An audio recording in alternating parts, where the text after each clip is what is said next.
আজকে যেমন ইদানিং এই 1-2 দিনের মধ্যে সীমান্তে বিজিবি এবং বিএসএফ এর যে উত্তেজনা, এইটা নিয়ে দেখবেন যে ফেসবুকে আমাদের জেনজি যুবকেরা ট্রল করতেছে ইন্ডিয়া বা ভারতকে নিয়ে, যে বাংলাদেশি বাঙালিরা খুব সাহসী, খুব বীর পুরুষ। আমি এটা অস্বীকার করছি না, কিন্তু আমার প্রশ্ন হচ্ছে, ভারত প্রতিষ্ঠা হয়েছে 47 সালে জওহরলাল নেহরু, গান্ধী, মৌলানা আবুল কালাম আজাদের সেকুলারিজমের উপরে, মানে ধর্মনিরপেক্ষ রাষ্ট্র হবে, সেকুলারিজম। আর 47 সালে বাংলাদেশ আর পাকিস্তান প্রতিষ্ঠা হয়েছে ইসলামের নামে আর মুসলমানের নামে। আজ 70 বছর পর এই পাকিস্তানের এই বাংলাদেশ পৃথিবীর সবচেয়ে বড় সেকুলার রাষ্ট্র হওয়ার জন্য পাল্লা দিচ্ছে। আর 70 বছর পর যেই ভারত সেকুলার হিসেবে জন্ম হয়েছিল, ওই ভারত নিজেকে কট্টর হিন্দুত্ববাদী হিসেবে পরিচয় দিতে কারো পরোয়া করে না। তাহলে বাংলাদেশে বসবাস করা মুসলমানেরা নিজের দিনকে রাষ্ট্রে প্রতিষ্ঠা করে শক্তভাবে বলবে রাষ্ট্রে ইসলাম চাই, ইসলাম প্রতিষ্ঠা করা হোক। এই কথা বলতে 10 বার ডানে বামে তাকাবে। কে যেন বলবে জঙ্গি, কে যেন বলবে সন্ত্রাসী। আর আপনার চোখের সামনে, পাশে, সীমান্তের ওপারে তার দিন ভ্রান্ত, তার ভ্রান্তির ওপরে সে কট্টর, রাষ্ট্রে আমার হিন্দু ধর্ম লাগবে। তাহলে এখন বলেন সাহসী কে? সাহসী ওরা না আপনারা? সাহসী ওরা পরোয়া করেনি, পৃথিবীর পরোয়া করেনি, দুনিয়ার পরোয়া করেনি। আল্লাহর নবী বলছেন, প্রায় 80টি পতাকার নিচে,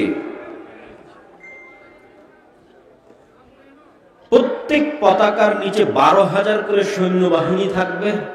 প্রায় 80টি পতাকার নিচে, যে 80টি পতাকার প্রত্যেক পতাকার অধীনে 12,000 সেনা থাকবে, এরকম এক বিশাল সেনাবহর নিয়ে, 10 লক্ষাধিক সেনাবহর নিয়ে রোমান খ্রিস্টানেরা একত্রিত হবে মুসলমানদের বিরুদ্ধে যুদ্ধ করার জন্য।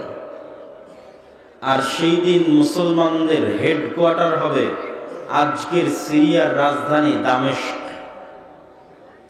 যেই দামেস্ক কিছুদিন পূর্বে মুজাহিদেরা বিজয় করেছে, সেই দামেস্ক। এই যুদ্ধ এত ভয়াবহ হবে, কোন বংশে যদি 100 জন মানুষ থাকে, 99 জন মারা যাবে, 1 জন বেঁচে থাকবে। এই যুদ্ধ এত ভয়াবহ হবে, একটা পাখি যদি একটানা আকাশে উড়ে, লাশের সারি শেষ হবে না, লাশের গন্ধে পাখি পড়ে মারা যাবে, কিন্তু লাশের সারি শেষ হবে না। পরিপূর্ণরূপে ইসলামে প্রবেশ মানে বাড়িতে ইসলাম মানবে, মসজিদে ইসলাম মানবে, কিন্তু সংসদে যখন বসবে, ব্যাংকে যখন যাবে, আদালতে যখন যাবে, তখন ইসলাম মানবে না। এটি হচ্ছে তুমি অপূর্ণাঙ্গ ইসলামের মধ্যে আছো। অতএব তোমাদেরকে পূর্ণাঙ্গ ইসলামের মধ্যে প্রবেশ করতে হবে। এই সমস্ত গণতন্ত্র, সমাজতন্ত্র, ধর্মনিরপেক্ষ মতবাদ, লিবারালিজম, জাতীয়তাবাদ, ন্যাশনালিজম, এগুলোর অস্তিত্বই হয়েছে যেন রাষ্ট্র ক্ষমতা ইসলাম যেতে না পারে। তথা রাষ্ট্র ক্ষমতায় ইসলাম যাওয়ার সবচেয়ে বড় শত্রু গণতন্ত্র নিজে। রাষ্ট্র ক্ষমতা ইসলাম যাওয়ার, ইসলামী খেলাফা প্রতিষ্ঠা হওয়ার সবচেয়ে বড় শত্রু ন্যাশনালিজম, জাতীয়তাবাদ নিজে। ইসলামী খেলাফা বা রাষ্ট্রে ইসলাম প্রতিষ্ঠা হওয়ার সবচেয়ে বড় শত্রু ধর্মনিরপেক্ষ মতবাদ, সমাজতন্ত্র নিজে। যে গত সরকারের আমলে একজন ব্যক্তি ছিল যে প্রশ্ন ফাঁস করত, আবার সেটাকে আল্লাহর রাস্তায় দান করত। তো সে অনেক বড় আল্লাহওয়ালা নামাজি হাজি ব্যক্তি। তাহলে আল্লাহর নবীর এই হাদিসের আলোকে সে কি? মুনাফিক। তাহলে এই ধরনের ব্যক্তিরা নামাজ কেন পড়ে, হজ কেন করে, দান কেন করে? মূলত এই ধরনের ব্যক্তিরা তাদের মুনাফিকিকে ঢাকার জন্য ধর্মকে চাদর হিসেবে ব্যবহার করে। যাবতীয় প্রশংসা, হামদ ও সানা মহাপরাক্রমশালী আল্লাহ সুবহানাহু ওয়া তাআলার জন্য। সকলেই বলি আলহামদুলিল্লাহ। দরুদ ও সালাম বর্ষিত হোক পৃথিবীর সর্বশেষ এবং সর্বশ্রেষ্ঠ রাসূল আহমদ মুহাম্মদ মুস্তাফা সাল্লাল্লাহু আলাইহি ওয়াসাল্লামের প্রতি। আপনারা যারা হাতের ডান পাশে ঢুকার গেটের মুখে দাঁড়িয়ে আছেন, স্বেচ্ছাসেবকদের অনুরোধ করব যে তাদেরকে আপনারা হাতের বামে কোনায় জায়গা খালি আছে, এদিকে এসে বসতে বলেন। যেহেতু কেবল আমি আলোচনা শুরু করলাম, তার মানে আমার পরে আরো 3 জন কথা বলবে ইনশাআল্লাহ। তো আপনারা যদি মনোযোগ দিয়ে আলোচনা শুনতে চান, এখনই বসে পড়া ভালো। আর যদি মনে করেন না শুনবেন না, তাহলে দাঁড়িয়ে থেকে পরিবেশ নষ্ট না করে চলে যাওয়া ভালো। দুটার একটা। আজকে অত্র অঞ্চলগুলোতে প্রোগ্রাম আয়োজন করা এবং প্রোগ্রাম বাস্তবায়ন করা,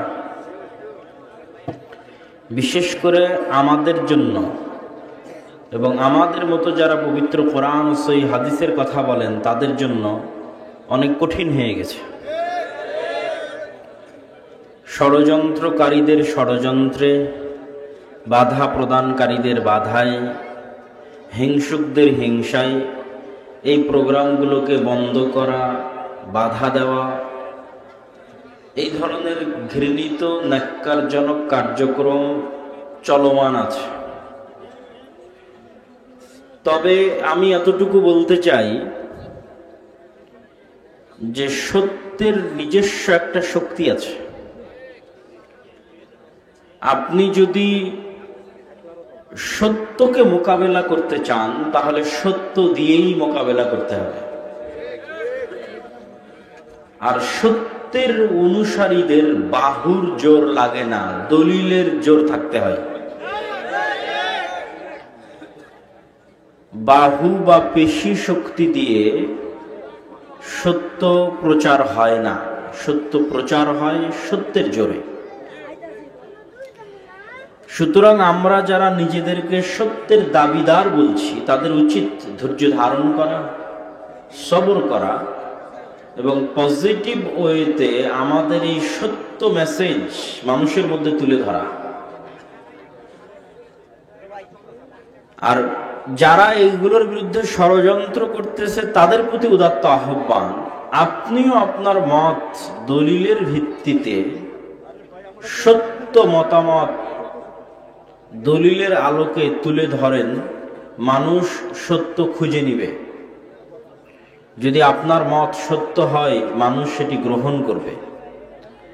আর যদি সেটি সত্য না হয়, আপনি জোরপূর্বক জনবল দিয়ে আরেকজনের প্রোগ্রাম বন্ধ করে সেটিকে প্রচার করতে চাইবেন, এটি কখনোই বুদ্ধিমানের কাজ নয়। তো অত্র অঞ্চলে ইতিমধ্যেই আমরা অনেক বাধাগ্রস্ত অবস্থায় আছি, সেহেতু আমাদের ধৈর্যের পরিচয় দিতে হবে। আল্লাহ আমাদের ধৈর্য ধারণের তৌফিক দান করুক, আল্লাহুম্মা আমিন। সম্মানিত উপস্থিতি, আজকে অত্র অনুষ্ঠানে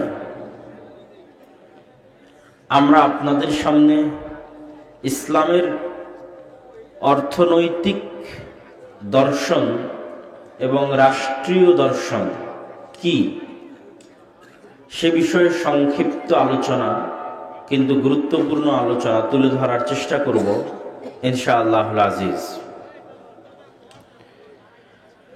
রাষ্ট্রের কথা এবং অর্থনীতির কথা এই জন্য বলছি, চলমান যে সিচুয়েশন বাংলাদেশে, এই পরিবেশ পরিস্থিতি এই ধরনের বক্তব্য বলার এবং শোনার সবচেয়ে শ্রেষ্ঠ সময়। গত 16 বছর এই আলোচনা শুনলে মানুষের শোনার আগ্রহ থাকতো না, মানুষ শুনতেও চাইতো না। এখন যেহেতু উর্বর ভূমি আছে, মানুষের মধ্যে আগ্রহ আছে, সেহেতু এই আলোচনা আমাকে করতে হচ্ছে এবং এই বিষয়ের বিভিন্ন অ্যাঙ্গেলে বিভিন্ন দিক থেকে ধারাবাহিক আমি আলোচনা করে যাচ্ছি। তো ইসলামের রাষ্ট্রীয় দর্শন এবং অর্থনৈতিক দর্শন, এটি বলে কি বুঝাতে চাচ্ছি? এটি বলে বুঝাতে চাচ্ছি ইসলাম মসজিদের 4 দেওয়ালের মধ্যে আবদ্ধ থাকার জন্য আসেনি। কেউ যদি মনে করে ইসলাম শুধু মসজিদের 4 দেওয়ালের মধ্যে আবদ্ধ থাকবে, এটি ইসলাম, তাহলে তার মুসলিম থাকার সম্ভাবনা নাই। সে মুসলিম এটা দাবি করার সম্ভাবনা নাই। আল্লাহ সুবহানাহু ওয়া তাআলা কোরআনে বলেছেন, উদখুলু ফিস-সিলমি কাফা, পরিপূর্ণ রূপে তোমরা ইসলামে প্রবেশ করো। পরিপূর্ণ রূপে ইসলামে প্রবেশ মানে বাড়িতে ইসলাম মানবে, মসজিদে ইসলাম মানবে, কিন্তু সংসদে যখন বসবে, ব্যাংকে যখন যাবে, আদালতে যখন যাবে, তখন ইসলাম মানবে না। এটি হচ্ছে তুমি অপূর্ণাঙ্গ ইসলামের মধ্যে আছো। অতএব তোমাদেরকে পূর্ণাঙ্গ ইসলামের মধ্যে প্রবেশ করতে হবে। আর এই বিষয়ে আল্লাহ সুবহানাহু ওয়া তাআলা আরো বহু আয়াত এবং বহু রাসূল সাল্লাল্লাহু আলাইহি ওয়াসাল্লামের বহু হাদিস আমাদের সামনে আছে, যেগুলো প্রমাণ করে যে Islam is a complete code of life. Complete code of life মানে আমাদের জীবনের সকল দিক বিষয়ে দিক নির্দেশনা বিধিবিধান ইসলামের মধ্যে আছে। এই জন্য ইসলাম হচ্ছে কমপ্লিট কোড অফ লাইফ। আর ইসলামের এই কমপ্লিট কোড অফ লাইফকে যারা অস্বীকার করে তারাই হচ্ছে সেকুলার। সেকুলার মানে ধর্মনিরপেক্ষ। সেকুলার মতবাদের অনুসারী মানে ধর্মনিরপেক্ষ মতবাদের অনুসারী। তো সেকুলারিজম, ধর্মনিরপেক্ষ মতবাদ কি? যে বলে ধর্ম শুধু মসজিদের আর মাদ্রাসায় থাকবে, রাষ্ট্রে, অর্থনীতিতে, বিচার ব্যবস্থায় ধর্ম আসতে পারবে না। এই জন্য সেকুলারিজম একটি কুফরি মতবাদ। তো ইসলামের রাষ্ট্র ব্যবস্থার যে দর্শন আছে তার প্রমাণ স্বয়ং আমাদের নবী মুহাম্মদ সাল্লাল্লাহু আলাইহি ওয়াসাল্লাম রাষ্ট্র প্রতিষ্ঠা করেছেন, রাষ্ট্রনায়ক হয়েছেন। তার পরবর্তীতে 4 জন খলিফা, তারাও রাষ্ট্রের দায়িত্ব পালন করেছেন। এবং রাসূলুল্লাহ সাল্লাল্লাহু আলাইহি ওয়াসাল্লাম ভবিষ্যৎবাণী করে গেছেন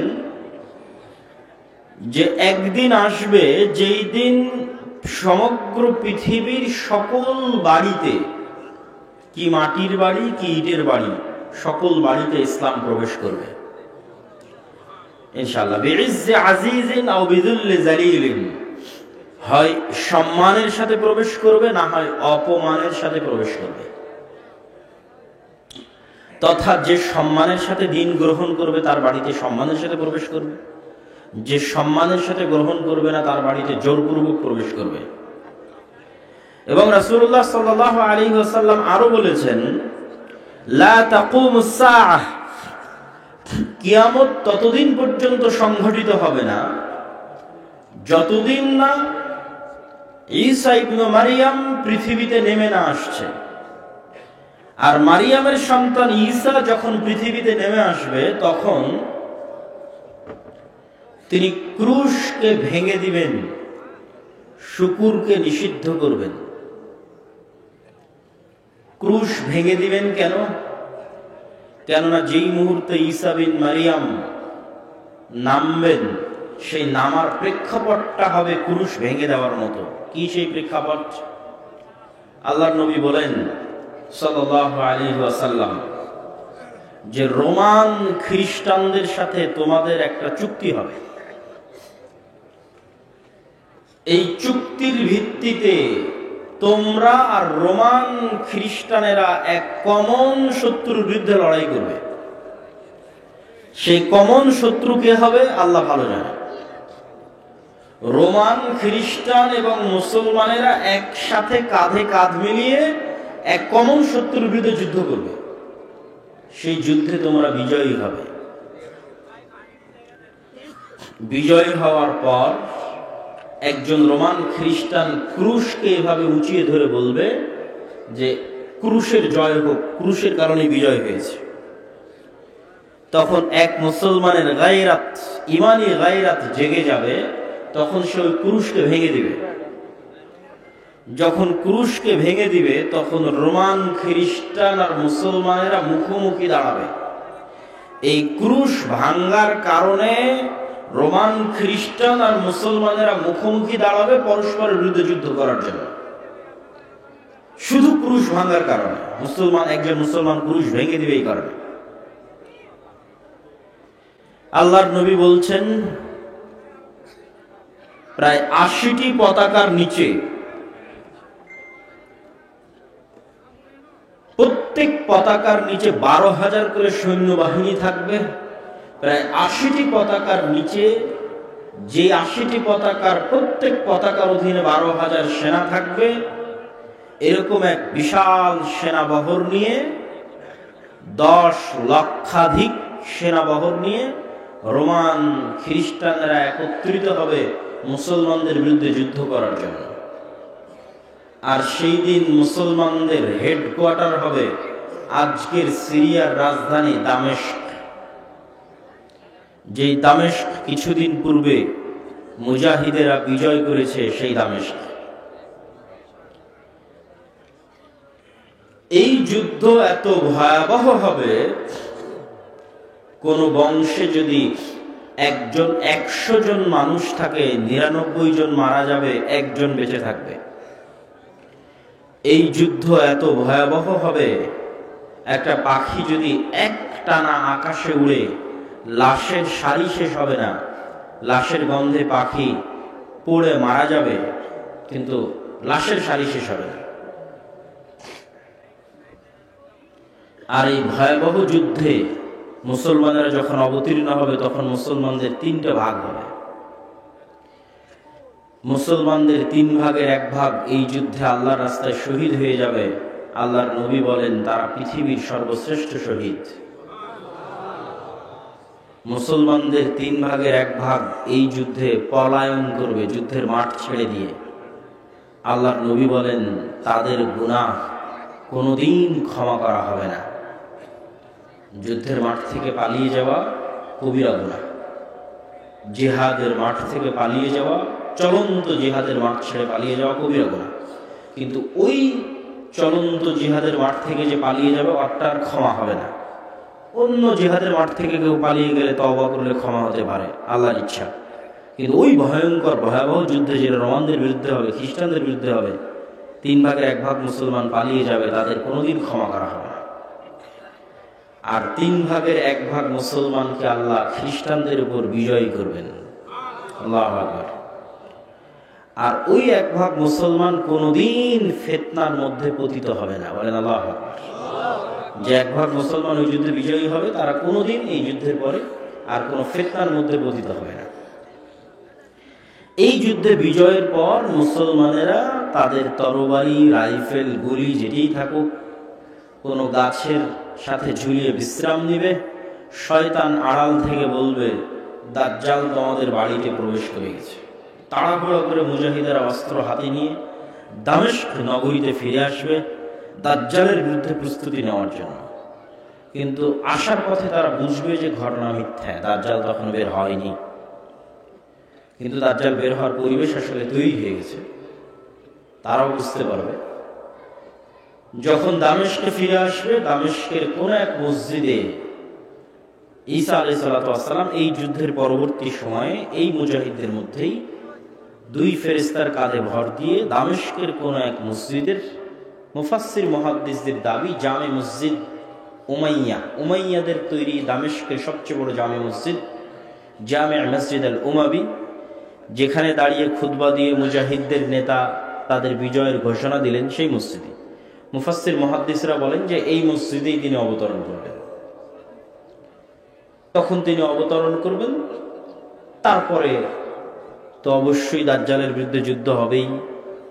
দাজ্জালের বিরুদ্ধে যুদ্ধের কথা বলা আছে যে ঈসা আলাইহিস সালাতু ওয়াস সালাম দাজ্জালকে ধরার জন্য জেরুজালেমের উদ্দেশ্যে রওনা দেবেন। জেরুজালেমের বাব আল লুদ নামক দরজার সামনে তিনি দাজ্জালকে হত্যা করবেন। দাজ্জাল ঈসা আলাইহিস সালাতু ওয়াস সালামকে দেখে পানির মতো গলতে থাকবে, লবণ যেভাবে গলে, কিন্তু গলে শেষ হওয়ার আগে ঈসা আলাইহিস সালাম তাকে হত্যা করবেন নিজে হাতে। তো এত লম্বা ঘটনা কোন প্রেক্ষিতে বললাম? যে ঈসা আলাইহিস সালাম পৃথিবীতে নেমে আল্লাহর নবী বলছেন তিনি ক্রুশ ভেঙে দিবেন। কেন ভাঙবেন? এত বড় যুদ্ধের শুরুই তো হলো ক্রুশ ভাঙাকে কেন্দ্র করে। ফলত মুসলমানেরা যখন বিজয়ী হবে সারা পৃথিবী থেকে ক্রুশ উঠে যাবে, শুকুরের বস্তুকে হারাম করে দিবেন। আর 3 নাম্বার কি করবেন, এটা আমাদের আজকের আলোচ্য বিষয়ের মূল পয়েন্ট। আল্লাহর নবী 3 নম্বরে বলছেন তিনি হবেন হাকামান মুকসিতা। 7 বছর ব্যাপী পৃথিবীতে ন্যায়ের শাসন, ন্যায় বিচারের শাসন প্রতিষ্ঠা করবেন। বলেন আল্লাহু আকবার। তো এই বাক্য থেকে আমাদের অর্জন কি, আমাদের আজকের আলোচনার বিষয়বস্তু কি? ইসলামের রাষ্ট্র দর্শনের ব্র্যান্ডিংটা কি? কি ব্র্যান্ডিং ইসলাম করছে তার রাষ্ট্রীয় দর্শনের জন্য এই বাক্যের মধ্যে তা ফুটে উঠবে। যেমন আজকে যদি বলি আপনাদের আজকের এই অনুষ্ঠানের ব্র্যান্ডিংটা কি, তো আপনারা বলবেন আজকের অনুষ্ঠানে শেখ আব্দুর রাজ্জাক বিন ইউসুফ এবং তার 3 সন্তান উপস্থিত হবে, এটাই ফোকাসিং পয়েন্ট। আরো অনেক বক্তা আছে, আয়োজক আছে, অতিথি আছে, কিন্তু ফোকাসিং এটাই।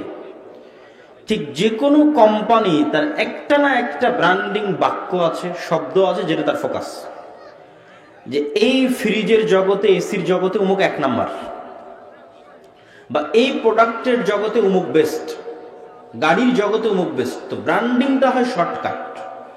আরো অনেক গুণ আছে, যে গুণ আরো অনেকের মধ্যে থাকতে পারে, কিন্তু যেটার কারণে সে এগিয়ে, ওটাই ব্র্যান্ডিং। তো ইসলাম রাষ্ট্র প্রতিষ্ঠা হবে, এটার ব্র্যান্ডিং কি? আল্লাহর নবী বলছেন ঈসা আলাইহিস সালাতু ওয়াস সালাম 7 বছর ব্যাপী ন্যায়ের শাসন প্রতিষ্ঠা করবে। তাহলে বলেন তো ইসলামের শাসন ব্যবস্থার ব্র্যান্ডিং কি? ন্যায় প্রতিষ্ঠা হবে, ন্যায় বিচার প্রতিষ্ঠা হবে। আল্লাহর নবী আরো অনেক কিছু বলতে পারতেন। ইসলামের শাসন ব্যবস্থার আরো অনেক ভালো ভালো দিক আছে।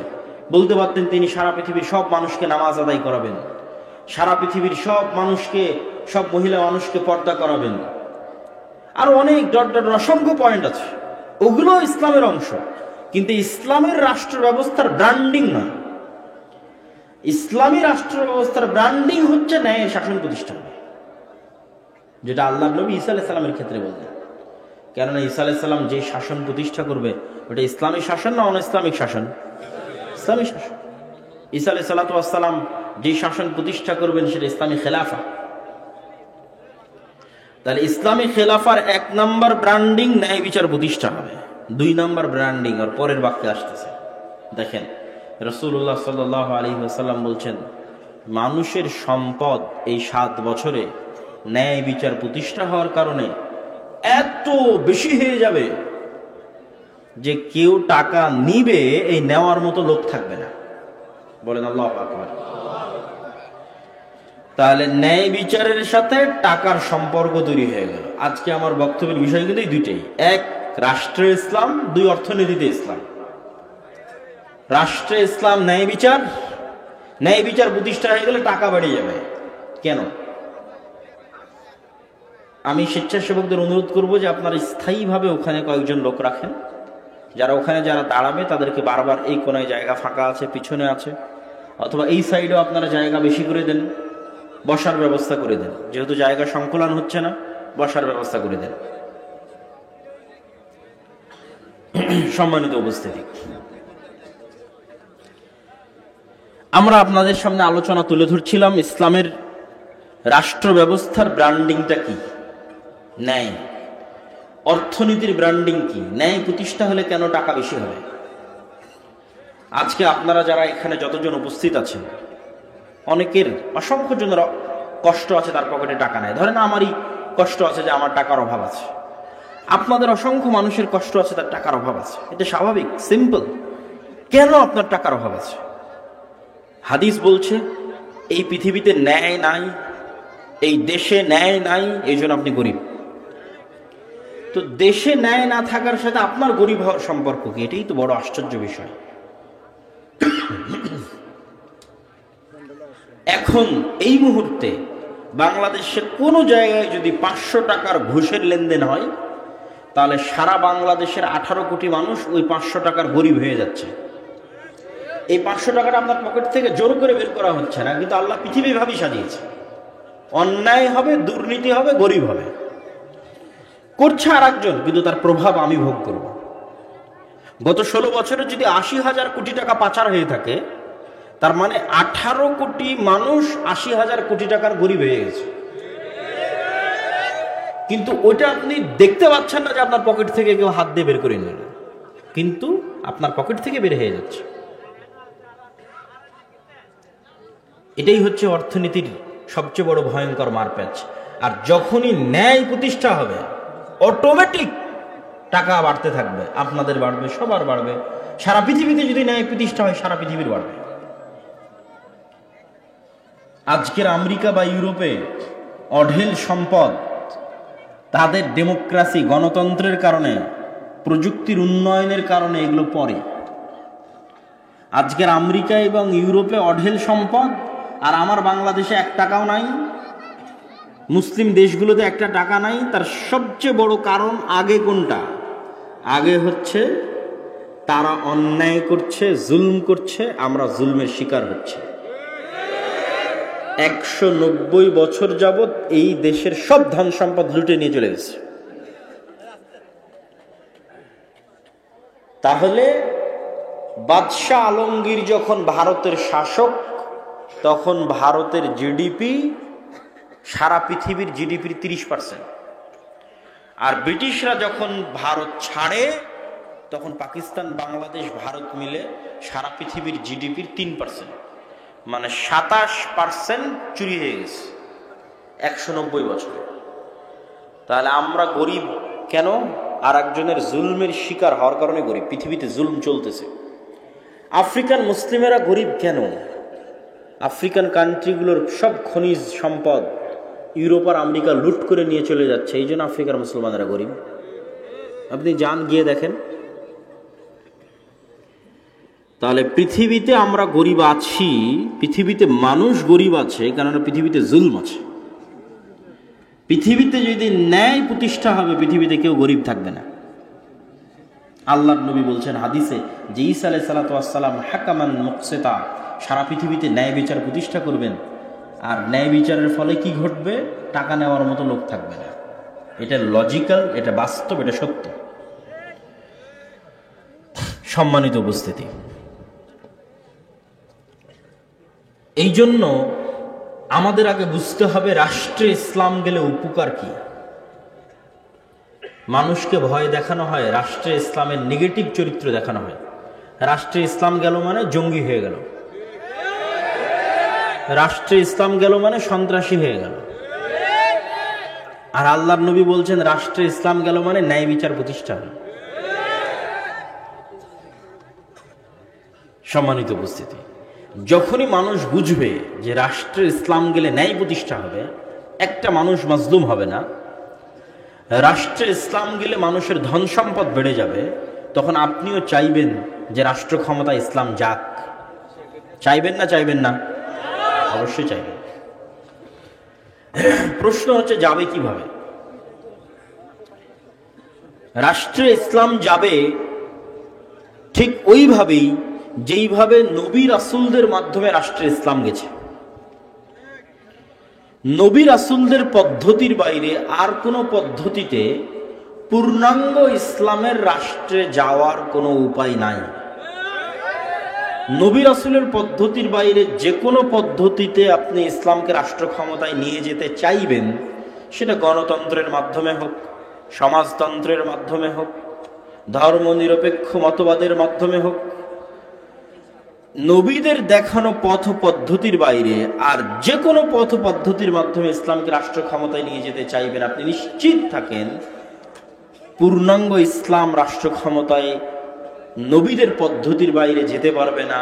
নবীদের পদ্ধতির বাইরে যে কোনো তন্ত্রমন্ত্রের মাধ্যমে ইসলামকে রাষ্ট্র ক্ষমতায় নিয়ে যেতে চাইলে সেটি বিকৃত ইসলাম যাবে, সেটি ভেজাল ইসলাম যাবে, সঠিক অবিকৃত ইসলাম যাবে না।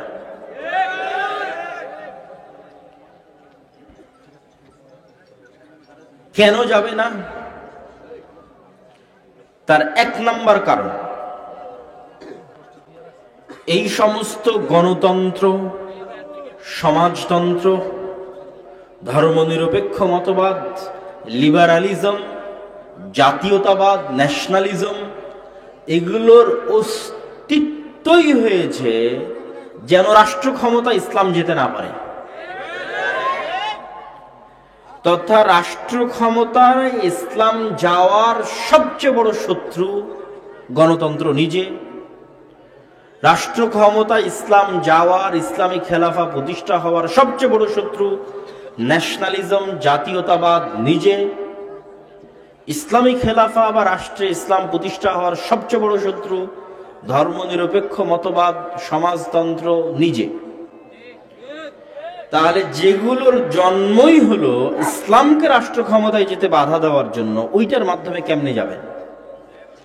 ওইটার মাধ্যমে যাওয়ার মানুষ চেষ্টা করছে, যাবে, কিন্তু সেটা বিকৃত ইসলাম, কম্প্রোমাইজড ইসলাম। ইসলামের অসংখ্য বিধিবিধানে ছাড় দিয়ে যেতে হবে।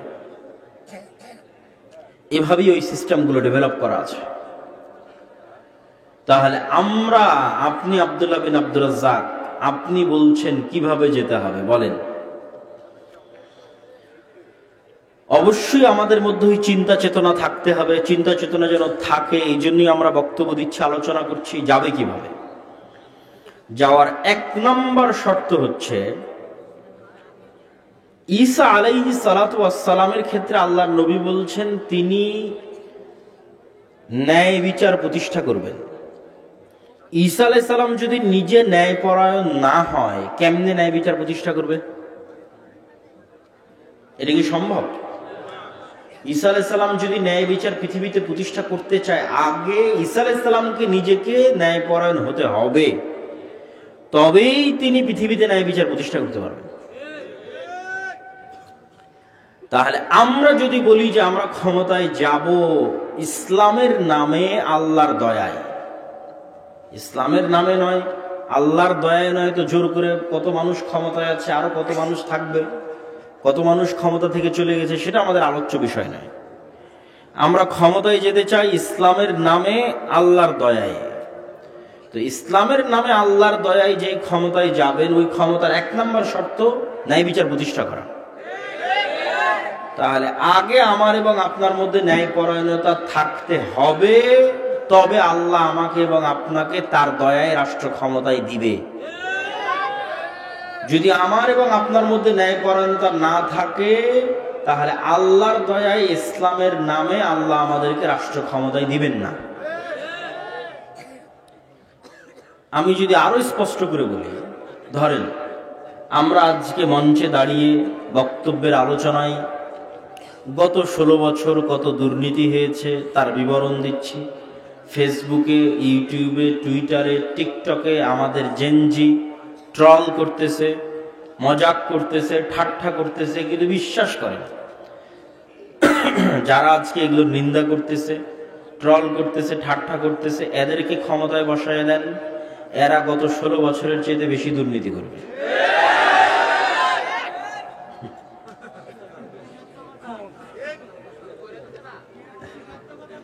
জি, তো আমরা বলছি আরেকজনের দুর্নীতি, আরেকজনের অসততা, অন্যায়পরায়ণতার দুর্নাম করছি মানে আল্লাহ আমাকে দিয়ে দিবে ক্ষমতায়, এটা নয়।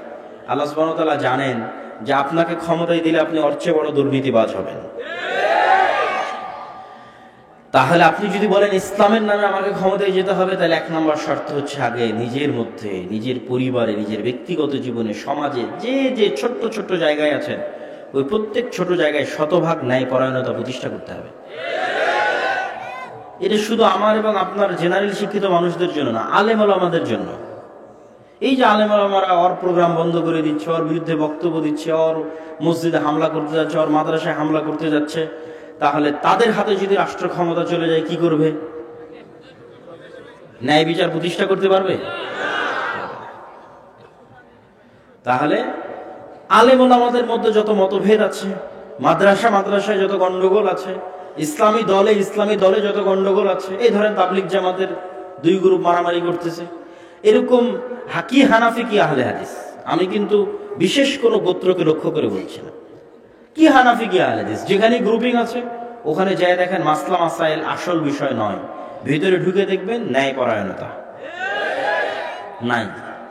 তাহলে যে তার দলের মধ্যে ন্যায় প্রতিষ্ঠা করতে পারলো না, তার মাদ্রাসায় ন্যায় প্রতিষ্ঠা করতে পারলো না, তার মসজিদে পারলো না, আল্লাহ সুবহানাহু ওয়া তাআলার ঠেকা পড়েনি যে তাকে রাষ্ট্র ক্ষমতায় দিবে। রাষ্ট্র ক্ষমতায় দিলেও আরো অনেক বড় জালেম হয়ে যাবে। এই জন্য আল্লাহ তাকে আল্লাহর দয়ায় রাষ্ট্র ক্ষমতা দিবে না। সম্মানিত উপস্থিতি, আর আমাদের মধ্যে যদি উদাহরণ নেন যে আমরা কি দিয়ে পরীক্ষা করব আমাদের মধ্যে ন্যায় বিচার আছে কিনা। আপনার বাবা যখন মারা গেছে, আপনার বাবা মারা যাওয়ার পর আপনি আপনার বোনকে আপনার বাবার সম্পত্তিতে ন্যায়ের সাথে ভাগ দিয়েছেন কি? এটা ধরেন একটা প্রশ্ন, একটা মাপকাঠি, কি দিয়ে আপনি মাপবেন যে আপনি ন্যায় করেন কিনা? আল্লাহ আপনাকে বাছাই করতে পারে কিনা দেশের নেতা বানানোর জন্য, জাতির সমাজের নেতা বানানোর জন্য। আপনি নিজেকে পরীক্ষা করে দেখেন, আশেপাশের মানুষকে পরীক্ষা করে দেখেন, তো দেখা যাবে বেশিরভাগ ক্ষেত্রে হয় বোনকে ভাগই দেয়নি, অথবা বোনকে যদি ভাগ দিয়ে থাকে তাহলে কুমিল্লা শহরের দামি জমিটা নিজে নিয়েছে আর বিলের মধ্যে জমিটা বোনকে দিয়েছে।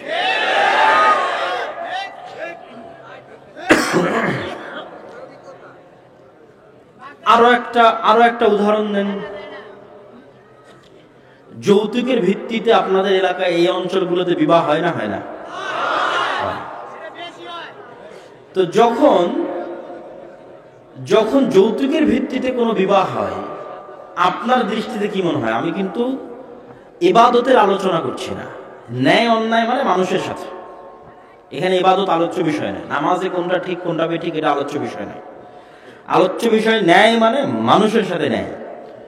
তো যৌতুক নেওয়া মানে মেয়ের পরিবারের সাথে আল্লাহ এবং আল্লাহ রাসূলের দৃষ্টিতে অন্যায় করা, অন্যায়পরায়ণ আচরণ। কিন্তু ওই যৌতুকের বিবাহে আলেম ওলামা, কাজী, হাজি, নামাজি সবই উপস্থিত হচ্ছে। আমাদের ব্যক্তিগত জীবনের বাইরে যদি আমাদের আশেপাশে তাকাই, তাহলে কত ওসি, কত ডিসি, কত এসপি, কত এসিল্যান্ড, কত সাব রেজিস্ট্রার, কত মন্ত্রী, কত মিনিস্টার, কত দানবীর, যারা সবাই হাজি, ওমরাকারী, নামাজি, জালসা সম্মেলনের প্রধান অতিথি, বিশেষ অতিথি, কিন্তু সে যে দায়িত্বে আছে ওই দায়িত্বের জায়গায় গিয়ে দেখেন সে দুর্নীতিগ্রস্ত। তাহলে এত এত লেভেলে, ব্যক্তিগত লেভেলে, সামাজিক লেভেলে, ব্যবসায়িক লেভেলে রন্ধ্রে রন্ধ্রে মুসলমানেরা মিথ্যার সাথে, অন্যায়পরায়ণতার সাথে জড়িত, তাহলে আল্লাহ আমি কেমনে আশা করতে পারি, যেখানে আল্লাহর মানদণ্ড হচ্ছে রাষ্ট্রে ইসলাম মানে ন্যায় বিচার, তো আমি কেমনে আশা করতে পারি আল্লাহ আমাকে রাষ্ট্রে ইসলামের জন্য মনোনীত করবে? অসম্ভব, এটা হতে পারে না। আমরা যদি মনে করি যে আমরা নেতৃত্বের যোগ্য হব, তাহলে আমাদেরকে সর্বপ্রথম ন্যায়পরায়ণতা, সত্যবাদিতা, আমানতদারিতা নিশ্চিত করতে হবে। প্রশ্ন হচ্ছে, এত এত যে উদাহরণ দিলাম, এই মানুষগুলো তাহলে কেন সালাত আদায় করে, কেন হজ করে, কেন উমরা করে? রাসূলুল্লাহ সাল্লাল্লাহু আলাইহি ওয়াসাল্লাম বলেন, তিন শ্রেণীর মুসলমান বা এমন মুসলমান যার মধ্যে তিনটা বৈশিষ্ট্য আছে। মুনাফিকান খালিসা, সে খাঁটি নির্ভেজাল মুনাফিক। ইযা হাদ্দাসা কাযাবা, যখন কথা বলে মিথ্যা বলে। ওয়া ইযা ওয়া'আদা আখলাফা, যখন ওয়াদা করে ভঙ্গ করে। ওয়া ইযা তুমিনা খানা, যখন দায়িত্ব দেওয়া হয়, আমানত রাখা হয়, খেয়ানত করে। এ প্রত্যেকটা দায়িত্ব, আপনার বাবা মারা গেছে, বাবার সম্পত্তি বন্টন করা আপনার উপর আমানত, দায়িত্ব। আপনি আপনার স্ত্রীকে বিবাহ করে নিয়ে যাচ্ছেন বাসায়, এটা আমানত। আপনি একটা মহিলা মানুষের, এক কন্যা সন্তানের আপনি দায়িত্ব গ্রহণ করতেছেন। আপনি OC, DC, SP, AC land, sub registrar, মন্ত্রী, মিনিস্টার, প্রধান শিক্ষক, আপনি দায়িত্বপ্রাপ্ত। এই প্রত্যেকটা দায়িত্বের জায়গায় যখন আপনি খেয়ানত করতেছেন, তখন আল্লাহর রাসূলের বক্তব্য অনুযায়ী আপনি খাঁটি নির্ভেজাল মুনাফিকে পরিণত হচ্ছেন। তাহলে এই যে মানুষগুলো যাদের উদাহরণ দিলাম, এরা নামাজ পড়ার পরেও, হাজি হওয়ার পরেও, ওমরাকারী হওয়ার পরও, দানবীর হওয়ার পরও আল্লাহর নবীর দৃষ্টিতে তারা কি বলেন তো? মুনাফিক। রাসূলুল্লাহ সাল্লাল্লাহু আলাইহি ওয়াসাল্লামের দৃষ্টিতে তারা মুনাফিক। যেমন আরো স্পষ্ট করে যদি বলি, যে গত সরকারের আমলে একজন ব্যক্তি ছিল যে প্রশ্ন ফাঁস করতো, আবার সেই টাকা আল্লাহর রাস্তায় দান করতো। তো সে অনেক বড় আল্লাহওয়ালা নামাজি হাজি ব্যক্তি। তাহলে আল্লাহর নবীর এই হাদিসের আলোকে সে কি? মুনাফিক। তাহলে এই ধরনের ব্যক্তিরা নামাজ কেন পড়ে, হজ কেন করে, দান কেন করে? মূলত এই ধরনের ব্যক্তিরা তাদের মুনাফিকিকে ঢাকার জন্য ধর্মকে চাদর হিসেবে ব্যবহার করে। সে নামাজ মূলত পড়ে তার মুনাফিকিকে ঢাকার জন্য। হজ ওমরা করতে যায়, জালসায় প্রধান অতিথি হয়, দান করে তার মুনাফিকিকে ঢাকার জন্য, আসলে মুনাফিক। তো এই সমস্ত মুনাফিক মুসলিমেরা গোলাম থাকবে না নেতা হবে? গোলাম থাকবে। এইবার আপনি বলেন রাষ্ট্র ক্ষমতায় ইসলাম কিভাবে যাবে, তার এবার মাপকাঠি তৈরি করেন, পরিকল্পনা তৈরি করেন। আর যে মুসলমান এই সমস্ত মুনাফিকি থেকে পবিত্র, যার অন্তর সত্যবাদিতা দিয়ে পরিপূর্ণ, মানুষের প্রতি অন্যায় কথা ও কাজ থেকে মুক্ত, ফ্রেশ হৃদয়, আত্মমর্যাদা সম্পন্ন, আত্মমর্যাদাশীল, পরিষ্কার হৃদয়ের অধিকারী, সত্যবাদী, ন্যায়পরায়ণ ব্যক্তি, ব্যক্তিত্ব সম্পন্ন ব্যক্তি, এই রকম ব্যক্তি যখন সালাত আদায় করবে, সিয়াম পালন করবে, হজ করবে, ওমরা করবে, দান করবে, তখন এই এক একটা নামাজ, এক একটা সালাত, এক একটা সিয়াম, এক একটা হজ, ওমরা, এক একটা টাকা দানের পাওয়ার ক্ষমতা অনেক বেশি। এই ধরনের ফ্রেশ যদি একটা প্রজন্ম আমরা নিয়ে আসতে পারি, তবে সেই প্রজন্মের হাত দিয়ে ইসলাম ক্ষমতায় আসতে পারে। ওই প্রজন্ম নিয়ে আসার জন্য চেষ্টা করতে হবে। আপনি যদি বাংলাদেশের সবচেয়ে সৎ আল্লাহওয়ালা ন্যায়পরায়ণ ব্যক্তিকেও এখন ক্ষমতা দিয়ে দেন, তিনি দেশ একদিন এক সেকেন্ডও চালাতে পারবেন না, কেননা এই দেশের টপ লেভেল থেকে নিয়ে বটম লেভেল পর্যন্ত সব দুর্নীতিগ্রস্ত। এই জন্য তিনি চালাতে পারবেন না। হয় তাকেও দুর্নীতির সাথে আপোষ করতে হবে, না হয় ছেড়ে দিয়ে পালাতে হবে। তাহলে আমাদের রাস্তা কি? সৎ প্রজন্ম গড়ে তোলা। আর সৎ প্রজন্ম গড়ে তুলতে চাইলে শুরুটা হতে হবে অর্থনীতি দিয়ে। টাকার সম্পর্ক সততার সাথে আছেই। আমরা রাষ্ট্রে ইসলামের কথা বলছি, সেখানে টাকার কথা থাকবে না, অর্থনীতির কথা থাকবে না, এটা হবে না। তাহলে অর্থনীতি কিভাবে, কি দিয়ে শুরু হবে? অল্পে সন্তুষ্ট থাকা শিখতে হবে। নিজের রুজিকে, নিজের খাদ্যকে, যা আমার পেটে দিচ্ছি, আমার সন্তানের পেটে দিচ্ছি, এটাকে পবিত্র রাখাকে অনেক বড় চ্যালেঞ্জ, বদ্ধপরিকর হতে হবে যে আমার রুজি, আমার ছেলে মেয়ের রুজি পবিত্র থাকবে, হারাম থেকে পবিত্র থাকবে। আর হারাম থেকে পবিত্র থাকতে চাইলে অল্পে তুষ্ট হওয়াই লাগবে। অসম প্রতিযোগিতায় লিপ্ত হয়ে হারাম থেকে বেঁচে থাকতে পারবেন না। যে কোনো অসম প্রতিযোগিতা আপনাকে হারামের দিকে টেনে নিয়ে যাবে। সামাজিক স্ট্যাটাস রক্ষা করার অসম প্রতিযোগিতা, পাড়া প্রতিবেশী কি কিনলো কি খেলো তার সাথে সামঞ্জস্য রক্ষা করার অসম প্রতিযোগিতা, কে কত সুন্দর জামা পরলো, কত দামি জামা পরলো সেটা রক্ষা করার অসম প্রতিযোগিতা। এই প্রত্যেকটা অসম প্রতিযোগিতা আপনার মানসিকতাকে হারামের দিকে ধাবিত করবে। তো এক নম্বরে লাগবে অল্পে তুষ্ট। আর এই অল্পে তুষ্ট হওয়ার আলামত কোরআন এবং হাদিসে সবচেয়ে বড় যেখানে পাওয়া যায় সেটা হচ্ছে ঋণ বিমুখতার প্রতি আল্লাহর নবীর ব্যাপকভাবে উৎসাহীকরণ। আল্লাহর নবী ঋণ বিমুখতার প্রতি কেমন ভাবে উৎসাহিত করেছেন? রাসূলুল্লাহ সাল্লাল্লাহু আলাইহি ওয়াসাল্লাম দোয়া করেছেন, আল্লাহুম্মা ইন্নী আউযু বিকা মিনাল মা'সামি ওয়াল মাগরাম। হে আল্লাহ, পাপ থেকে বাঁচতে চাই, লোন থেকে বাঁচতে চাই। তো আপনার কি মনে হয় আমাদের নবী মুহাম্মদ সাল্লাল্লাহু আলাইহি ওয়াসাল্লাম সুদের ভিত্তিতে লোন নিতেন তাই এই দোয়া করছেন? না, এটা সুদি লোনের কথা বলা হয়নি, ওর পার্ট আরো পরে। এটা স্বাভাবিক আমরা একজন আর একজনের থেকে যে কর্জে হাসানা নিই, সুদ মুক্ত কর্জ, যে ভাই একটু আমার 100টা টাকা দরকার, একটু দেন তো, 50,000 টাকা দরকার, একটু দেন তো, কালকে পরশু দিয়ে দেবো, 1 মাস পরে দিয়ে দেবো। এই স্বাভাবিক যে কর্জে হাসানা নেই সেটি থেকে আল্লাহ নবী বাঁচতে যাচ্ছেন, সুদের কথা অনেক পরে। আর এক দোয়ায় রাসূলুল্লাহ সাল্লাল্লাহু আলাইহি ওয়াসাল্লাম বলেন, আল্লাহুম্মা ইন্নী আউযু বিকা মিনাল হাম্মি ওয়াল হুজনি। ওই দোয়ার শেষে বলা আছে গালাবাতিদ দাইন, ঋণের বোঝা থেকে মুক্তি চাই। তো আল্লাহর নবীকে সাহাবীরা জিজ্ঞেস করছে, আল্লাহর নবী, ঋণ বা লোনকে আপনি এত ভয় পান কেন? কেন এত ভয় পান? রাসূলুল্লাহ সাল্লাল্লাহু আলাইহি ওয়াসাল্লাম উত্তরে বললেন, মানুষ যখন লোন নেওয়া শুরু করে তখন মিথ্যা বলা শুরু করে। মানুষ যখন কর্জ করা শুরু করে তখন মিথ্যা বলা শুরু করে। এত বড় কথা দিয়ে কি বুঝাতে চাচ্ছি? প্রত্যেকটা কথা আমাদের একটা আরেকটার সাথে সম্পৃক্ত।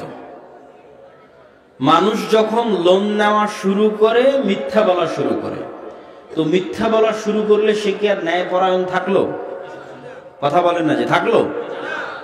যদি মিথ্যা বলা শুরু করে আল্লাহর দৃষ্টিতে সে কি আর নেতা হওয়ার যোগ্য থাকলো? থাকলো না।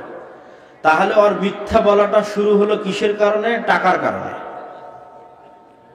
সেই যাত্রাটা তাও হারাম নয়, হালাল, মানুষের থেকে কর্জ নিয়েছে।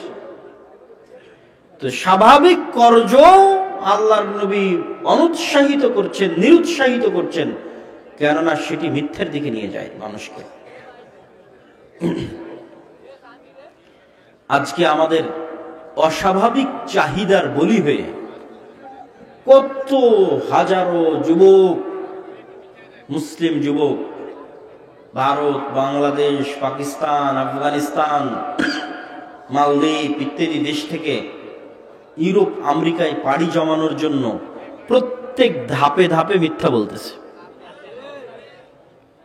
ওই সমস্ত দেশে যাওয়ার পরে মিথ্যা বলছে, ওই সমস্ত দেশে গিয়ে সেটেল হওয়ার জন্য মিথ্যা বলছে, সেটেল হওয়ার পর বিভিন্ন ইনকামের ক্ষেত্রে মিথ্যা বলছে, বেনিফিট নেওয়ার জন্য মিথ্যা বলছে, অতিরিক্ত টাকা নেওয়ার জন্য মিথ্যা বলছে। এক মুসলিম আর এক কাফেরের সামনে মিথ্যা বলছে। তাহলে এই মুসলিম গোলাম থাকবে না নেতা হবে? আর আজ থেকে 1400 বছর আগে একজন কাফের সত্য বলেছে। আবু সুফিয়ান রাদিয়াল্লাহু তাআলা আনহু যখন তিনি কাফের, বাদশাহ হিরাক্লিয়াসের দরবারে, কোনো লাইভ নাই, ক্যামেরা নাই, রেকর্ডার নাই, কিচ্ছু নাই। বাদশাহ হিরাক্লিয়াস আবু সুফিয়ান রাদিয়াল্লাহু তাআলা আনহুকে জিজ্ঞেস করছে, বলো মুহাম্মদ সাল্লাল্লাহু আলাইহি ওয়াসাল্লাম সম্পর্কে জানো। উনি একটা কথা মিথ্যা বলেননি। মানে জন্মগত নেতা হওয়ার যোগ্যতা তার মধ্যে আছে। সমস্যা কি? মূর্তির পূজা করতেছে, কিন্তু পার্সোনালিটি, ব্যক্তিত্ব আজকের যুগের মুসলমানদের চাইতে অনেক উপরে। আবু সুফিয়ান রাদিয়াল্লাহু তাআলা আনহুর ওই কাফের অবস্থায় তার যে পার্সোনালিটি, কাফের অবস্থায় তার যে ব্যক্তিত্ব, কাফের অবস্থায় তার যে আত্মমর্যাদা, আত্মসম্মান, যে তিনি মিথ্যা বলছেন না তার শত্রুর বিষয়ে, ওই আত্মমর্যাদা, ওই আত্মসম্মান আজকের যুগের আমরা যারা নিজেদের মুসলমান দাবি করছি তাদের চেয়ে অনেক উপরে।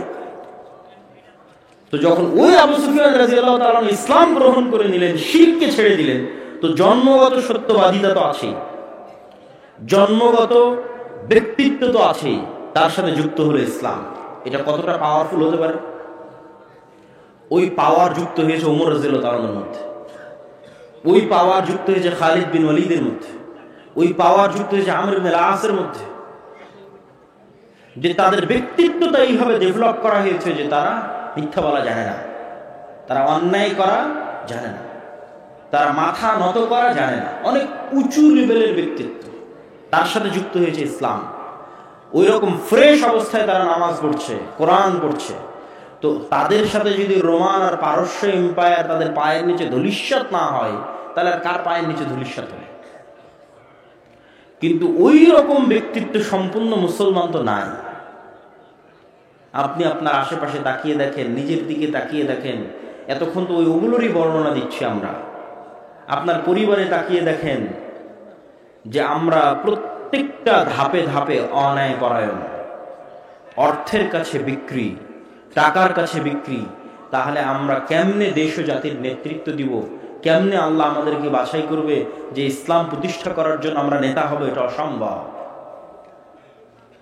সম্মানিত উপস্থিতি, রাসূলুল্লাহ সাল্লাল্লাহু আলাইহি ওয়াসাল্লাম ঋণ বিমুখতার প্রতি মানুষকে আগ্রহী করতে গিয়ে, ঋণ যেন না নেয় সেটি করতে গিয়ে এক হাদিসে রাসূলুল্লাহ সাল্লাল্লাহু আলাইহি ওয়াসাল্লাম বলেন, একজন ব্যক্তি আল্লাহর রাস্তায় যুদ্ধ করলো, শহীদ হলো, আবার জীবিত হলো, আবার যুদ্ধ করলো, আবার শহীদ হলো, আবার জীবিত হলো, আবার যুদ্ধ করলো, আবার শহীদ হলো।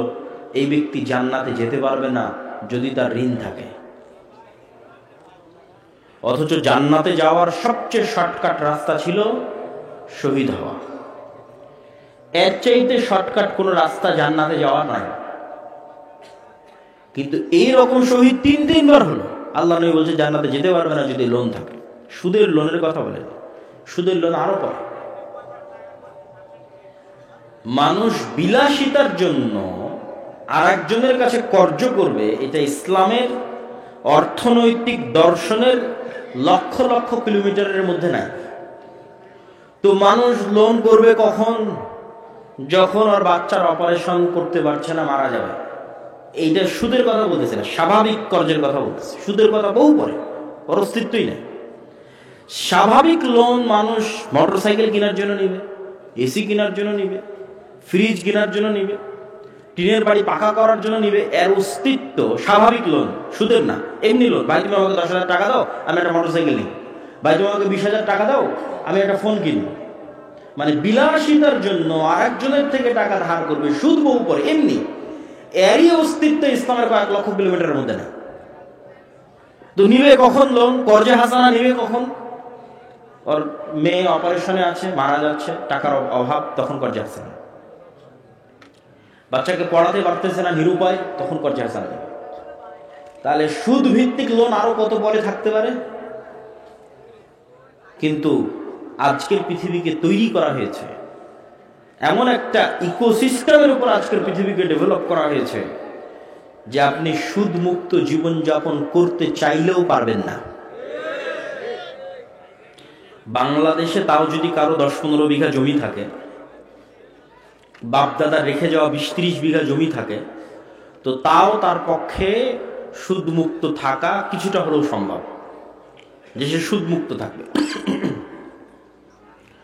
কিন্তু ইউরোপ এবং আমেরিকায় যাওয়ার পরে আপনি ঢুকলেন, ঢোকার পরে সুদ মুক্ত থাকবেন, এর প্রসেস আকাশ কুসুম কল্পনার সমান। এমন কোনো রাস্তা নাই যে রাস্তা দিয়ে আপনি বলবেন আমি সুদ মুক্ত থাকবো। এটা ইকোসিস্টেম ডেভেলপ করা হয়েছে। তথা there is no cash money without loan. আমার পকেটে যদি 100 টাকাও থাকে, তাহলে এই 100 টাকা বাস্তব 100 টাকা নয়, 100 টাকার বিপরীতে লোন আছে। কোনো ক্যাশ টাকা নাই লোন ছাড়া। এই পৃথিবীর দিকে ধাবিত হচ্ছে পৃথিবী। কেন পৃথিবীকে এইভাবে সুদী অর্থনীতির মধ্যে জর্জরিত করা হচ্ছে? টাকাই মানুষকে গোলাম বানায়। ওই যে মিথ্যা বলা শুরু হলো, গোলাম হওয়া শুরু হলো, আত্মমর্যাদা নষ্ট হওয়া শুরু হলো, গোলাম হওয়া শুরু হলো। তো সুদী সিস্টেম যত শক্তিশালী হবে, পৃথিবীর মানুষ তত বেশি গোলাম হবে। মুসলমানেরা যত বেশি সুদের মধ্যে যাবে, মুসলমানেরা তত বেশি গোলাম হবে। দেখতে পাবে না আব্দুল্লাহ কি বলতেছে, আমি তো সুদের ভিত্তিতে লোন নিয়ে বাড়ি করলাম, কই গোলাম হলো? কিন্তু গোলাম হবে। এটা একটা ইকোসিস্টেম, এই ইকোসিস্টেম তাকে গোলাম করবে, চাইলেও সে এটা থেকে বেরোতে পারবে না। আর যদি বলে আমি গোলামি থেকে বের হবো, ওই যে আল্লাহ এবং আল্লাহ রসুল যেমন বলেছে, যে ব্যক্তি সুদের সাথে সম্পৃক্ত হলো সে আল্লাহ এবং আল্লাহ রাসূলের বিরুদ্ধে যুদ্ধ ঘোষণা করলো। তো মুসলমানেরা যেই দিন সুদের বিরুদ্ধে যুদ্ধ ঘোষণা করবে, যেই দিন একদল মুসলমান ঘোষণা করবে যে আমরা অর্থনৈতিকভাবে সুদের বিরুদ্ধে যুদ্ধ ঘোষণা করলাম, এটা গেল অর্থনীতিতে। আর ওই একদল মুসলমান ঘোষণা করবে যে আমরা আমাদের জীবনে সত্যবাদী আর ন্যায়পরায়ণ থাকবো। তাহলে কারো কাছে লোন নিবে না, সুদের সাথে সম্পৃক্ত হবে না, মিথ্যা বলবে না, অন্যের প্রতি অন্যায় করবে না। এবার ওর মধ্যে নেতার গুণ চলে আসলো। কবে আল্লাহ ওকে নেতা বানাবে আল্লাহ সুবহানাহু ওয়া তাআলা ভালো জানে, কিন্তু নেতৃত্বের গুণ তার মধ্যে চলে এসেছে। ওর মধ্যে আত্মমর্যাদা, সেলফ রেসপেক্ট, আত্মসম্মান শতভাগ আছে। পৃথিবীর কোনো শক্তির সাথে কম্প্রোমাইজ সে করবে না, পৃথিবীর কোনো শক্তির কাছে মাথা নত সে করবে না।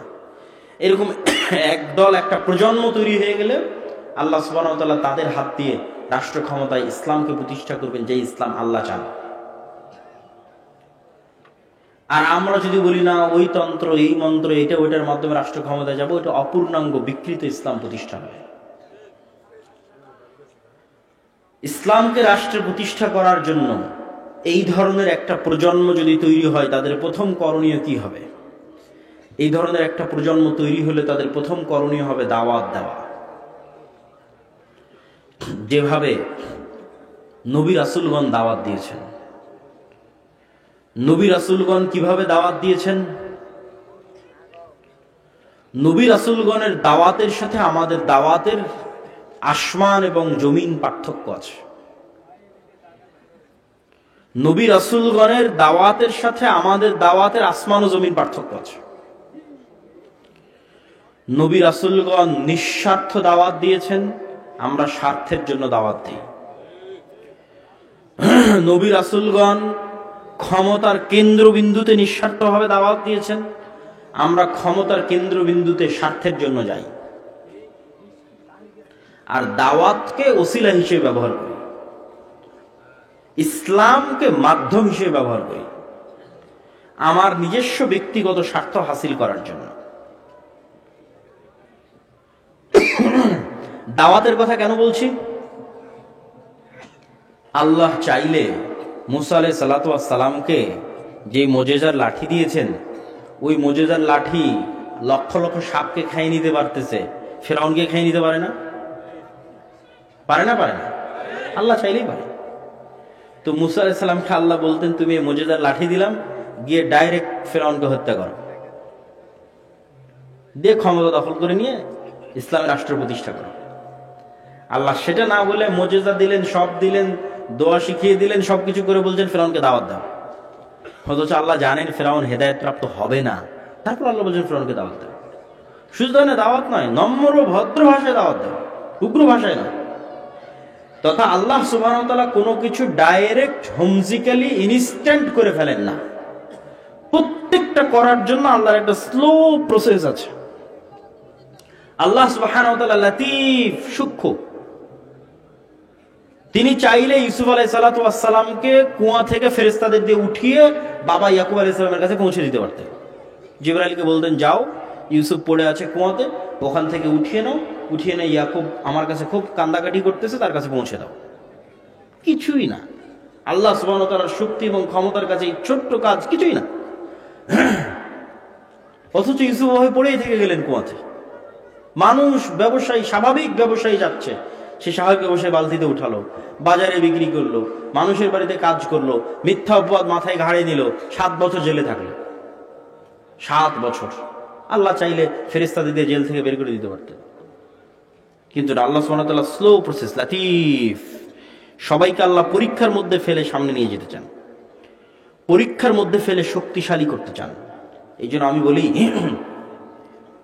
আজকের ফিলিস্তিনের উপর যে জুলুম হচ্ছে না, আজকের সিরিয়াতে 500 জায়গায় ইসরায়েল বোমা হামলা করেছে না, এটা মুসলমানদের পরীক্ষা। আল্লাহ সুবহানাহু ওয়া তাআলা ওই স্লো প্রসেসের মধ্যে দিয়ে নিয়ে যাচ্ছেন। কেননা ওই যে মুসলমানেরা দুর্নীতিবাজ হয়ে গেছে, মিথ্যুক হয়ে গেছে, আর নিজের দিনের উপর কনফিডেন্স নাই, তখন অন্যদেরকে আল্লাহ এদের উপর চাপিয়ে দিয়েছেন যাতে এরা দিনের আল্লাহর কাছে ফিরে আসে, নিজের দিনের উপর ফিরে আসে, সঠিক রাস্তায় সঠিক পথে ফিরে আসে। পরীক্ষা। তো এই জন্য দাওয়াত আপনাকে দিতে হবে, কিন্তু নবীদের মতো কনফিডেন্সের সাথে দাওয়াত দিতে হবে, নিঃস্বার্থভাবে দিতে হবে। কনফিডেন্সটা কি সেটাও তুলে ধরি। নিজের দিনের উপর কনফিডেন্স, আত্মবিশ্বাস। আপনি বলবেন না আমার তো আমার দিনের উপর আত্মবিশ্বাস আছে, কনফিডেন্স আছে। নাই নাই, এটা আমি নিজে দেখেছি। লন্ডনের ইহুদি পাড়ায় গেলে 90% জন ইহুদির মুখে দাঁড়িয়ে আছে। কেন? সে তার দিনের উপর কট্টর, ড্যাম কেয়ার। দাঁড়িয়ে রাখলে মানুষ কি বলবে, মাথায় টুপি দিলে মানুষ কি বলবে, কল্পনাও করে না, চিন্তাও করে না। যে বাশার আল আসাদের পতনের পর সিরিয়ার 500 জায়গায় বোমা হামলা করতে না আমেরিকা না জাতিসংঘ কাউকে জিজ্ঞেস করার প্রয়োজন মনে করে না, ওর আবার দাঁড়িয়ে রাখতে কাউকে কি ভাবলো এটা ভাবতে প্রয়োজন মনে করার দরকার আছে নাকি? দরকার নেই। 500 জায়গায় বোমা হামলা করতে চিন্তা করেনি, দাঁড়িয়ে রাখার জন্য চিন্তা করে। ইহুদিরা ভ্রান্ত হওয়ার পরও, অভিশপ্ত হওয়ার পরও তাদের দিনের উপর ড্যাম কেয়ার, কট্টর। আমার দিনে যেটা আছে সেটা আমি পালন করবো, পৃথিবী কি বললো না বললো দেখে লাভ নেই, এটাই স্বাধীনতা। আর একটা মুসলমানের সন্তান, আর গ্রাম আর পাড়া প্রতিবেশী সব গোলাম। ও কোনো একটা দিনের কোনো একটা বিধান পালন করে টিকে থাকুক সমাজে, সরকারি চাকরি করুক, রাষ্ট্রের, মুসলিম রাষ্ট্র বলতেছে, এই রাষ্ট্রের মধ্যে কাঠামোগত ইসলাম বিদ্বেষ আছে, রাষ্ট্রের কাঠামোর মধ্যে ইসলাম বিদ্বেষ আছে, করুক, পারবে না টিকতে। সম্মানিত উপস্থিতি, এই জন্য আমি বলি, আজকে যেমন ইদানিং এই 1-2 দিনের মধ্যে সীমান্তে বিজিবি এবং বিএসএফ এর যে উত্তেজনা, এইটা নিয়ে দেখবেন যে ফেসবুকে আমাদের জেনজি যুবকেরা ট্রল করতেছে ইন্ডিয়া বা ভারতকে নিয়ে, যে বাংলাদেশি বাঙালিরা খুব সাহসী, খুব বীর পুরুষ। আমি এটা অস্বীকার করছি না, কিন্তু আমার প্রশ্ন হচ্ছে, ভারত প্রতিষ্ঠা হয়েছে 47 সালে জওহরলাল নেহরু, গান্ধী, মৌলানা আবুল কালাম আজাদের সেকুলারিজমের উপরে, মানে ধর্মনিরপেক্ষ রাষ্ট্র হবে, সেকুলারিজম। আর 47 সালে বাংলাদেশ আর পাকিস্তান প্রতিষ্ঠা হয়েছে ইসলামের নামে আর মুসলমানের নামে। আজ 70 বছর পর এই পাকিস্তানের এই বাংলাদেশ পৃথিবীর সবচেয়ে বড় সেকুলার রাষ্ট্র হওয়ার জন্য পাল্লা দিচ্ছে। আর 70 বছর পর যেই ভারত সেকুলার হিসেবে জন্ম হয়েছিল, ওই ভারত নিজেকে কট্টর হিন্দুত্ববাদী হিসেবে পরিচয় দিতে কারো পরোয়া করে না। তাহলে বাংলাদেশে বসবাস করা মুসলমানেরা নিজের দিনে, নিজের দিনকে রাষ্ট্রে প্রতিষ্ঠা করে শক্তভাবে বলবে রাষ্ট্রে ইসলাম চাই, ইসলাম প্রতিষ্ঠা করা হোক। এই কথা বলতে 10 বার ডানে বামে তাকাবে। কে যেন বলবে জঙ্গি, কে যেন বলবে সন্ত্রাসী, আর আপনার চোখের সামনে, পাশে, সীমান্তের ওপারে তার দিন ভ্রান্ত, তার ভ্রান্তির উপরে সে কট্টর, রাষ্ট্রে আমার হিন্দু ধর্ম লাগবে। তাহলে এখন বলেন সাহসী কে? সাহসী ওরা না আপনারা? সাহসী ওরা পরোয়া করেনি, পৃথিবীর পরোয়া করেনি, দুনিয়ার পরোয়া করেনি, তার নিজের দিনের উপর কট্টর। আপনি যদি বলেন আমিও সাহসী, আমিও বীরপুরুষ, তাহলে বাংলার যুবকদের বলতে চাই, বাংলাদেশের রাষ্ট্র ক্ষমতায় ইসলামকে বসাও, দিয়ে বীরপুরুষের প্রমাণ দাও, সাহসিকতার প্রমাণ দাও। মিনমিন করে সেকুলারিজমের কথা কেন বলে? তারা যদি কট্টর হিন্দুত্ববাদ হতে পারে, আরো 1000 কিলোমিটার দূরে ইসরায়েলকে দেখেন, ইসরায়েলের আশেপাশের যত দেশ আছে মুসলিমদের, সবগুলো মিনমিন করে বলবে আমরা সেকুলার, সেকুলার, সেকুলার। আর ইসরায়েল বলছে আমি কট্টর ইহুদি, কি করবি কর। তো স্বাধীন তো ওই ইহুদি, এরা তো সব গোলাম। ওরা যদি বলতে চায় আমরা স্বাধীন, তাহলে তুমিও বলো যে আমি কট্টর মুসলিম, কি করবি কর। সেই দিন স্বাধীন, যেদিন এটা বলতে পারবেন ওই দিন স্বাধীন, আর যতদিন এটা বলতে পারবেন না ততদিন পরাধীন। সম্মানিত উপস্থিতি, আমি আমার বক্তব্যের শেষের দিকে চলে এসেছি। আমি এই বক্তব্যের আমার যে আলোচনা, এই আলোচনার সারমর্ম আপনাদের সামনে তুলে ধরে আমার বক্তব্যের ইতি টানার চেষ্টা করব ইনশাআল্লাহ। আমার বক্তব্যের বিষয় ছিল রাষ্ট্রে ইসলামের দর্শন কি, অর্থনীতিতে ইসলামের দর্শন কি। রাষ্ট্রে ইসলামের ব্র্যান্ডিং হচ্ছে ন্যায় বিচার, অর্থনীতিতে ইসলামের ব্র্যান্ডিং হচ্ছে অল্পে তুষ্ট থাকতে হবে, হারাম মুক্ত থাকতে হবে। কেন?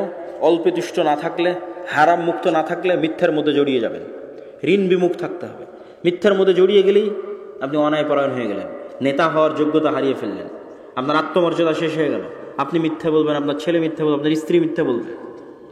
মিথ্যা থেকে শতভাগ মুক্ত, শতভাগ ন্যায়পরায়ণ, এরকম মেরুদণ্ডওয়ালা, শক্ত মেরুদণ্ডওয়ালা একটা প্রজন্ম লাগবে। এবং সেই প্রজন্মকে নিঃস্বার্থভাবে নিজের দিনের উপর কনফিডেন্ট অবস্থায় দাওয়াত দিতে হবে, রাষ্ট্রের কেন্দ্রবিন্দুতে দাওয়াত দিতে হবে নিঃস্বার্থভাবে, এবং নিজের দিনের উপর উইথ ফুল কনফিডেন্স, শক্ত কনফিডেন্সের সাথে রাষ্ট্রের কেন্দ্রবিন্দুতে নিঃস্বার্থভাবে দাওয়াত দেবে। ওই দাওয়াত দেওয়া শুরু হলে পরীক্ষা শুরু হবে, বিপদ আসবে। ওই পরীক্ষা শুরু হবে, ওই পরীক্ষার মাধ্যমে আল্লাহ সুবহানাহু ওয়া তাআলা যেভাবে চাইবেন সেভাবে রাষ্ট্র ক্ষমতা ইসলামকে নিয়ে যাবেন, সেটি আল্লাহ সুবহানাহু ওয়া তাআলার ইচ্ছা। আর বাকি যত তন্ত্রমন্ত্র আছে এগুলোর মাধ্যমে বিকৃত ইসলাম যেতে পারে, পূর্ণাঙ্গ ইসলাম, শতভাগ ইসলাম রাষ্ট্র ক্ষমতায় যাবে, এটি সম্ভব নয়। এই জন্য আপনাদের প্রতি উদাত্ত আহ্বান থাকবে, আপনারা আপনাদের ব্যক্তিগত জীবনে চেষ্টা করেন সত্যবাদী হওয়ার, চেষ্টা করেন ন্যায়পরায়ণ হওয়ার। এটাই স্বাধীনতা, এটি আত্মমর্যাদা, এটি আত্মসম্মান, এটাই নেতা হওয়া। চেষ্টা করেন ঋণ বিমুখ থাকার। আল্লাহ সুবহানাহু ওয়া তাআলা আপনাদের এবং আমাদের তৌফিক দান করুক, বলেন আল্লাহুম্মা আমিন। আগামী 13 ও 14 ফেব্রুয়ারি আল জামিয়া সালাফিয়া রূপগঞ্জ, নারায়ণগঞ্জ, ভারত, বাংলাদেশ, পাকিস্তান, সৌদি আরব, 4টে দেশের আলেম ওলামা উপস্থিত থাকবে ইনশাআল্লাহ। তো এই ব্যতিক্রম সালাফি কনফারেন্সে আপনাদের উপস্থিত হওয়ার উদাত্ত আহ্বান জানাচ্ছি, বলেন ইনশাআল্লাহ। পাশাপাশি আদ-দাওয়া ইলাল্লাহের দাওয়াতি সফরগুলো আমাদের আসলে রংপুর এবং রাজশাহী বিভাগ কেন্দ্রিকই প্রচুর হয়েছে। এই জন্য আমাদের বক্তব্যগুলো রংপুর এবং রাজশাহী বিভাগ কেন্দ্রিকই বেশি। তবে আমাদের ইচ্ছা আছে যে আমরা অচিরেই এই অঞ্চলগুলোতেও দাওয়াতি সফর দিব, এবং আপনাদের অঞ্চলেও যে সমস্ত বক্তব্য আছে সেগুলোর শিক্ষকদের আমাদের কাছে প্রশিক্ষণের ব্যবস্থা করব, এগুলো আমাদের পরিকল্পনা আছে। আমরা সারা বাংলাদেশে ইতিমধ্যে 500-র অধিক বক্তব্যের শিক্ষককে প্রশিক্ষণ দিয়েছি। তাদের যাতায়াত খরচ, থাকা খাওয়া খরচ দিয়ে সম্পূর্ণ বিনামূল্যে প্রশিক্ষণ দিয়ে তাদের নিজ নিজ এলাকায় পাঠানো আছে। তাদের মধ্যে প্রতিযোগিতার মাধ্যমে, জাতীয় বক্তব্য প্রতিযোগিতার মাধ্যমে বিজয়ী ছাত্র এবং তার বাবাকে ওমরার জন্য পাঠানো হচ্ছে। আল্লাহ সুবহানাহু ওয়া তাআলা আমাদের এই উদ্যোগগুলোকে কবুল করুক, আল্লাহুম্মা আমিন। মাসিক আল ইতিসাম খুবই ব্যতিক্রম একটা পত্রিকা। প্রতি মাসের লাস্ট 4-5 মাসের সম্পাদকীয়গুলো পড়ে দেখেন। এই যেমন শেষ মাসের সম্পাদকীয়তে আছে মুসলমানদের দামেস্ক বিজয়, জেরুজালেম বিজয়ের দ্বার প্রান্তে মুসলিম উম্মাহ। তো মাসিক আল ইতিসাম আজকেও পাবেন, এই এলাকাতেও মাসিক আল ইতিসাম আসে বলে আমি জানি। তো মাসিক আল ইতিসাম নিয়মিত পড়েন, মাসিক আল ইতিসাম নিয়মিত নেন এবং নেওয়ার চেষ্টা করেন। মাসিক আল ইতিসামের যে ফতোয়া, এই ফতোয়ার সবচেয়ে ব্যতিক্রম দিক হচ্ছে গত 1 বছরে আল জামিয়া সালাফিয়াতে সৌদি আরব সহ, সৌদি আরবের মদিনা ইসলামী বিশ্ববিদ্যালয় সহ অন্যান্য বিশ্ববিদ্যালয় থেকে শুধু গত 1 বছরে 10-এর অধিক শিক্ষক জামিয়া সালাফিয়াতে দার্স দিয়েছেন, বলেন আল্লাহু আকবার। এটা বাংলাদেশের ইতিহাসে রেকর্ড যে 1 বছরের মধ্যে সৌদি আরবের বিভিন্ন বিশ্ববিদ্যালয়ের 10-এর অধিক শিক্ষক দার্স দিবে, তাও আবার কেউ 4 মাস, কেউ 1 মাস। বাংলাদেশের ইতিহাসে রেকর্ড। তার মধ্যে এখনো একজন মদিনা ইসলামী বিশ্ববিদ্যালয়ের সাবেক শিক্ষক আমাদের এই রূপগঞ্জ, নারায়ণগঞ্জ শাখায় দার্স দিচ্ছেন বছরের শুরু থেকে, বলেন আলহামদুলিল্লাহ। তো এই সমস্ত দেশি বিদেশি আলেম ওলামাদের সমন্বয়ে ফতোয়া বোর্ডের মাধ্যমে আপনাদের নিকটে ফতোয়া আসে। তো মাসিক আল ইতিসামের ফতোয়াকে গুরুত্ব দিতে হবে, আর দাওয়া ইলাল্লাহর সার্বিক কার্যক্রমকে গুরুত্ব দিতে হবে। আমরা নতুন আর একটা পদক্ষেপ নিয়েছি,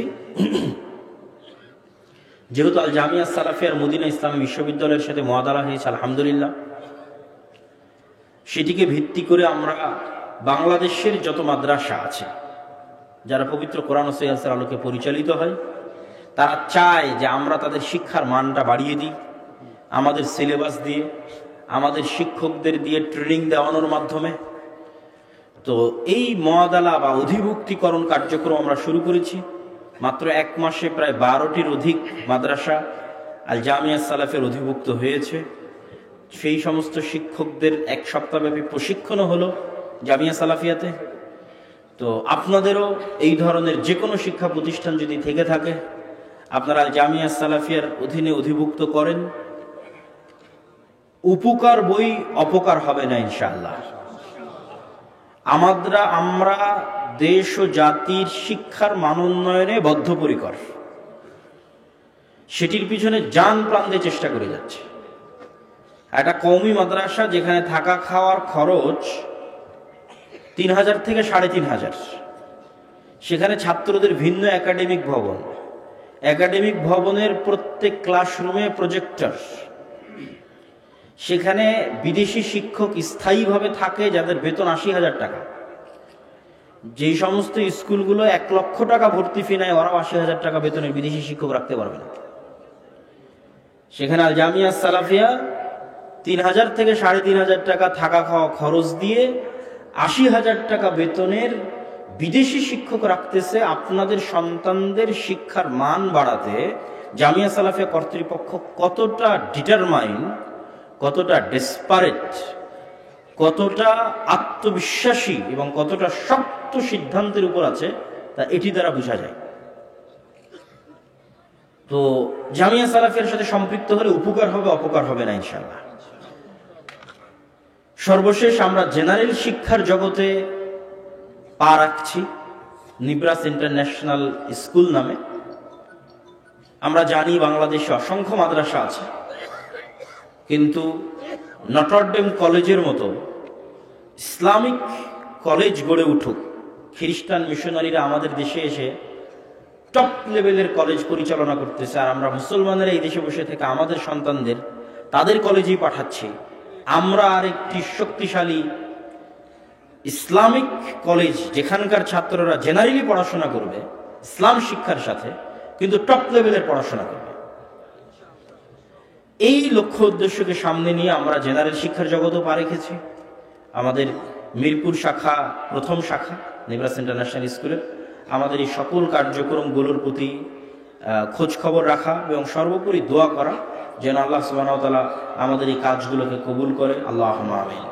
আর আবারও স্মরণ করি, আগামী 13 ও 14 ফেব্রুয়ারি আল জামিয়া সালাফিয়া রূপগঞ্জ নারায়ণগঞ্জের সালাফি কনফারেন্সে উপস্থিত হওয়ার উদাত্ত আহ্বান জানিয়ে আমার বক্তব্য এখানেই শেষ করছি।